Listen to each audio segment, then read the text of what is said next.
జగన్ లాంటి ఒక దుర్మార్గపు లీడర్ని ఒక మంచి పాయింట్ ఆఫ్ వ్యూలో చూపించడం అనేది చాలా తప్పు. ఆర్జీవి గారి వ్యూహంలో ఆయన పాయింట్ ఆఫ్ వ్యూలో జగన్ ఎలాంటి వాడు అని ఆయన ఒకటి రాసుకున్నాడు కాబట్టి అలాంటివి చూపించాడు ఆయన. ఎందుకంటే ఇదే ఆర్జీవి గారు రక్త చరిత్ర అని ఒక సినిమా తీశారు. అందులో జగన్ గారు కుట్ర చేసి ఆయన చంపడం అనేది మనందరికీ తెలుసు. పరిటాల రవి గారిని చంపించింది.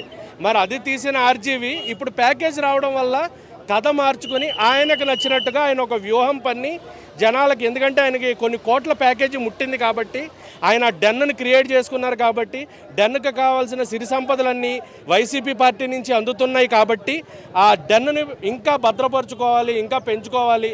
అవన్నీ జరగాలంటే మళ్ళీ జగన్ లాంటి పొలిటీషియన్, అంటే పొలిటికల్ లీడరే, రాజకీయ నాయకుడు, దుర్మార్గపు రాజకీయ నాయకుడు వస్తేనే ఆయన బాగుంటాడు. కాబట్టి ఆయన మళ్ళీ ఇలాంటి సినిమా తీసుకొచ్చి జగన్ నిలబెట్టే ప్రయత్నం జరిగింది.